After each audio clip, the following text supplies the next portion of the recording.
Alô, galera do Nação do Esporte, olha nós aqui outra vez, hoje para falar da convocação surpreendente aí de Dorival Júnior, que veio aí apresentando novidades nesta nova convocação para os jogos contra o Equador e o Paraguai, agora no mês de setembro. O Dorival trouxe o Estevão, novidade aí do Palmeiras, para a seleção brasileira, e o Luiz Henrique, uma convocação muito comemorada, duas convocações muito comemoradas pelos atletas e familiares. Vamos tentar fazer aqui um comentário sobre a situação da arbitragem no momento, os erros da arbitragem e o que deve ser mudado, e mostrar um pouquinho aí do que acha o presidente da CBF, o Edinaldo. Então, vamos aí, vamos à matéria, segue a vinheta. E se você gostar do nosso conteúdo aí, deixe o seu like, compartilhe o nosso vídeo, deixe o seu comentário sobre o que você acha. E se quiser ajudar o canal, seja membro aí, toque aí nessa parte aí, seja membro, bem no link, e você passa a colaborar com o nosso canal para melhorar mais e mais a qualidade do nosso trabalho.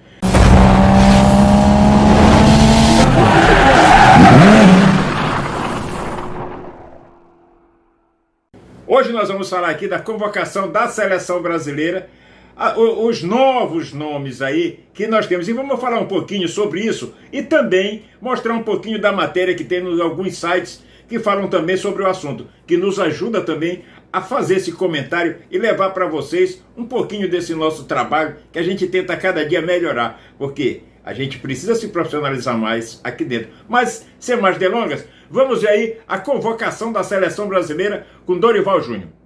Convocação da seleção brasileira para as eliminatórias. Goleiros: Alisson, Bento e Ederson. Laterais: Danilo, Ian Couto, Guilherme Arana e Wendel.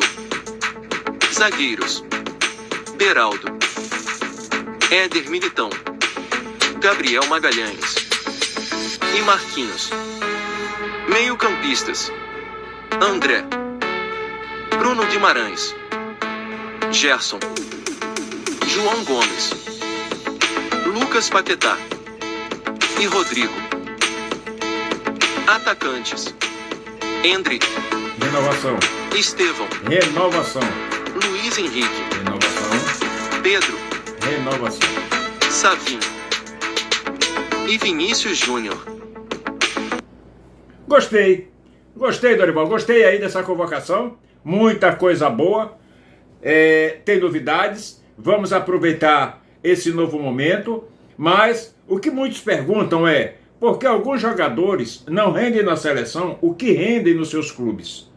Como no caso, o Vinícius Júnior, que vocês estão vendo aí, o Rodrigo, né? E alguns outros atletas que não conseguem render. Inclusive o próprio zagueiro, o Marquinhos, que eu acho que nós temos zagueiro no Brasil melhor do que ele, para a seleção brasileira. Mas é uma questão de gosto aí do Dorival. E temos as nossas opiniões, mas precisamos aí acreditar nessa nova seleção, até porque a seleção brasileira é a sexta colocada no grupo das eliminatórias. Então, ainda há um pouco de receio do próprio torcedor brasileiro quanto a essa seleção. Mas por que muda? Muda simplesmente porque a filosofia e o estilo de jogo empregado lá na Europa é diferente da filosofia do Dorival e do modo de jogar da seleção brasileira. E as convocações, elas são praticamente em cima dos jogos. Não tem muito tempo para o jogador treinar ou trabalhar uma movimentação melhor, trabalhar mais a equipe, trabalhar mais o grupo em um novo estilo. Então o jogador, ele sente isso.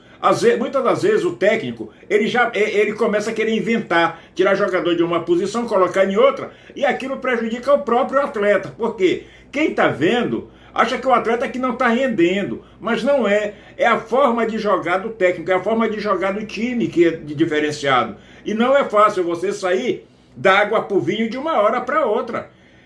Requer adaptação, e essa adaptação na seleção brasileira é que tem custado muito para alguns jogadores assimilarem isso. Até porque o cara passa lá o ano praticamente todo jogando de uma forma, e de repente, em 10 dias, 3, 4, 5, 10 dias, ele tem que mudar toda a forma. Então não é fácil fazer isso. requer tempo, muito tempo. E seleção brasileira, como tem que ser resultados imediatos, é cobrado mesmo isso aí, né? Então, gostei da seleção brasileira. Aqui as novidades por Luiz Henrique e o Estevão, que aumentou a lista de estreantes da seleção brasileira. Já agora com os novatos, desde Ramon Menezes, passou pelo Fernando Diniz, e agora já com Dorival. São 36 novatos, 36 nomes diferentes aí que a seleção já está testando. Vamos ver no que vai dar nesse jogo aí pelas eliminatórias contra o Equador e o Paraguai. Com certeza o Brasil vai deslanchar e vai conseguir arrebentar nesses jogos. Eu acredito. Você acredita? Pois é. Então, mas existe também uma outra polêmica aqui, que é a polêmica que muitos estão comentando aí sobre os momentos do Endrick. Muitos estão comentando sobre o momento do Endrick na seleção brasileira. Existe aí alguns comentários de algumas palavras, de algumas coisas que o Endrick falou, de quem é ídolo para ele e tal. Polemizaram o garoto, né? É um garoto, precisa ser olhado de forma diferente, está começando agora, tem os seus erros, ainda não está bem orientado, precisa ser melhor orientado, até no momento que estiver de frente aos microfones, com vários microfones à sua frente, para poder falar. Ele tem que ter uma assessoria de imprensa que trabalhe ele melhor, né? Trabalhe ele melhor. Talvez agora com as convocações para a seleção brasileira, ele consiga uma oportunidade melhor lá no Real Madrid, que não está tendo oportunidade, mas também brigar contra, para pegar posição na frente de Mbappé, Vinícius Júnior, Rodrigo, sei lá, gente. É muita coisa para o garoto Endrick que precisa chegar no meio desses leões e se tornar leão também, um grande leão devorador, fazedor de gols. Então, o Dorival dele foi muito acertado quando ele analisa o Endrick. Eu acredito e confio muito que uma mescla ela é necessária. Um primeiro momento ele teria que ter, quer fosse com 15, 16, com 20, enfim. É um jogador que vem despontando, vem nos mostrando coisas muito boas e eu espero que tenha uma carreira brilhante. Cabe a nós acreditarmos. Por isso que anteriormente eu sempre pedi, tenhamos um pouco de paciência com esses garotos. E assim foi com o Endrick. Nós não podemos fazer uma avaliação precoce de um menino que vem numa evolução constante ao longo da carreira. Praticamente nos últimos 12, 15 meses, teve uma mudança impressionante em todos os aspectos da sua vida. Por isso nós temos que ter muitos cuidados, para que não percamos um menino que tem uma capacidade e que com certeza poderá nos dar aí um retorno muito grande. Pois é, galera, é isso aí. E hoje a gente tem aqui nos sites, lendo aqui um pouquinho dos sites, as matérias sobre as convocações da seleção brasileira e essa convocação. Aqui diz que a novidade da convocação do técnico Dorival Júnior para as partidas contra o Equador e Paraguai pelas eliminatórias. Os atacantes Luiz Henrique e Estevão aumentam a lista de estreantes na seleção brasileira neste ciclo de Copa do Mundo. Desde o ano passado, sob o comando de Ramon Menezes e Fernando Diniz, em 2024, com Dorival, o Brasil já teve 36 caras novas ao longo de 8 convocações. É o que eu estava acabando de falar, né? Aqui só está mais completo o que eu falei. O número representa mais da metade do total de jogadores chamados, 68. Alguns novatos conseguiram se consolidar no grupo canarinho, caso, por exemplo, de André, que é volante do Fluminense, que só não esteve na lista da Copa América, e Endrick, chamado para as últimas datas da FIFA, né? Essas datas FIFA, o Endrick foi chamado para as últimas 4. As últimas 4 datas FIFA, inclusive, fez aqueles gols lá, né? Importantíssimo para o Brasil, no momento que o Brasil precisava daquela moral. O Endrick chegou lá e emplacou seu nome dentro da camisa amarelinha. Nós temos levado também um pouco da história desse nosso futebol brasileiro, que a gente nota a diferença do futebol sul-americano, que avançou, e o Brasil, dentro desse contexto, caiu muito a presença do Brasil no cenário do futebol sul-americano. E isso tem deixado o torcedor muito preocupado, mas é isso que eu acabei de falar agora há pouco, que é a forma de jogar do técnico. É uma filosofia diferente. E o jogador que passa o tempo lá na Europa, quando ele chega aqui, ele sente essa diferença. E para se readaptar, não é fácil, não é muito fácil. Tem que ter paciência e muitos deles não conseguem. Não conseguem chegar àquilo que a torcida, que o técnico quer, a forma de jogar e que o Brasil sempre padronizou, que é o toque de bola, o drible, né? A individualidade, às vezes, o craque em si. Então é isso, por isso que quando se fala, a imprensa pergunta muito. E o Neymar? E o Dorival diz, quando ele estiver pronto, quando ele já estiver pronto, lá no time dele, jogando bem, ele vai ser convocado. Porque a camisa dele está aqui reservada, ninguém vai mexer. Então, é isso aí. Quer dizer, as portas da seleção estão abertas para Neymar, desde que ele se recupere e volte a jogar bola, ser aquele Neymar que encantou o mundo, né? Então, é isso que se espera da seleção brasileira, é isso que se espera do Neymar, e é isso que nós queremos. Queremos ver a seleção na Copa do Mundo com um novo padrão de jogo e também gritarmos o hexacampeonato, né? Sair aí no carro de bombeiro com o hexacampeonato. E para finalizar aqui, gente, eu vou comentar um pouquinho sobre a arbitragem brasileira. A arbitragem brasileira, ela tem deixado a desejar muito. São erros gritantes, erros grosseiros que nós temos aí, né? Foi entrevistado o Edinaldo, presidente da CBF, onde ele relata um pouquinho de que ele é consciente que há alguns erros de arbitragem e que precisa padronizar a arbitragem brasileira. Por quê? Porque existe aquela chamada de interpretação.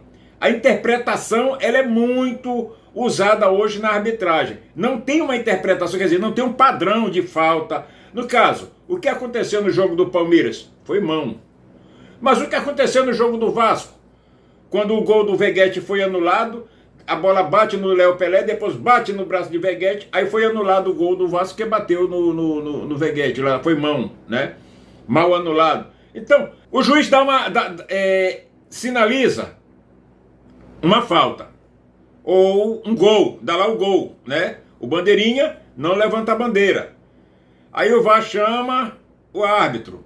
O árbitro vai lá, passa 10 minutos praticamente analisando um lance. Na dúvida, segue o lance. Na dúvida, segue o gol. Não é isso que dizia a regra outrora? Por que mudaram agora? Tá na dúvida, o que acontece? E nessa dúvida termina a equipe que tem trabalhado, que tem gasto, que tem feito tudo com a ajuda, feito tudo com o atleta, trabalhado o atleta, trabalha campo, trabalha isso, aquilo outro, e num simples erro de arbitragem esse trabalho é jogado fora. Num simples erro de arbitragem, esse trabalho todo de uma equipe é jogado fora. Por causa de um simples erro de arbitragem. Mas vamos ver o que o Edinaldo falou aí. Olha, tem melhorado bastante, né, do ponto inicial.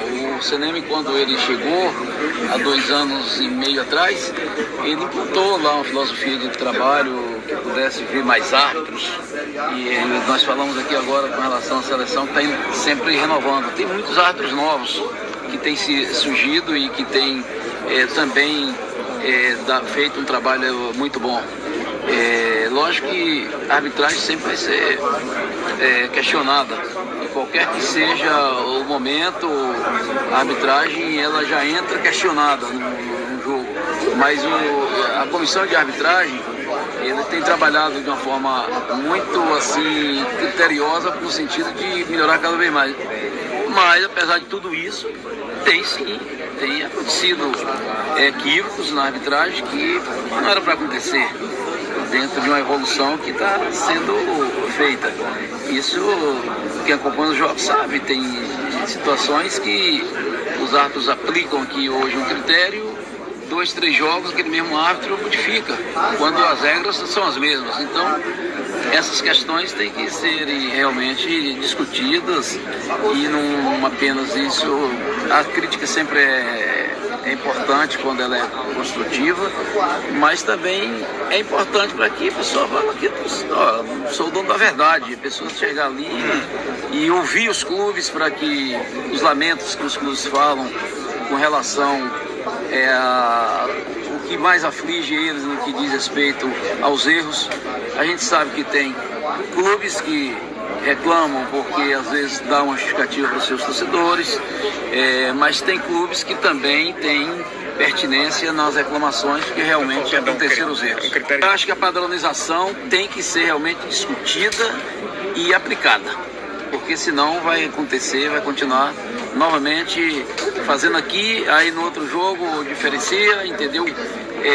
Discutir essa questão dos critérios e padronizar, entendeu? O árbitro, se não mudou a regra, são as mesmas, o árbitro está mudando o entendimento, entendeu? Então, eu acho que cada jogo é uma situação, mas o futebol, ele é muito claro e as regras não andam mudando da noite para o dia.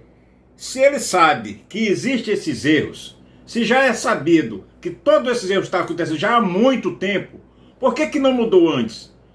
Já que tem que ter a responsabilidade, tem que mandar o projeto para o Congresso Nacional para que seja votado, manda, já era tempo de ter mandado, porque já são quase 3 ou 4 anos que o futebol brasileiro tem padecido com os erros da arbitragem, tem padecido com os erros do VAR também.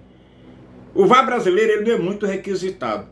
Mas é isso aí o que a gente tinha para falar hoje, né? Mostrar aí para vocês. Se você gostou, deixa aí o seu like, compartilhe o nosso vídeo, se inscreva em nosso canal, comente aí o que é que você achou da convocação de Dorival. Você concorda com a convocação de Estevão e de Luiz Henrique? Você acredita que a CBF do Edinaldo Rodrigues vai resolver o problema da arbitragem no Brasil? Deixa aí o seu comentário, que é importante para a gente.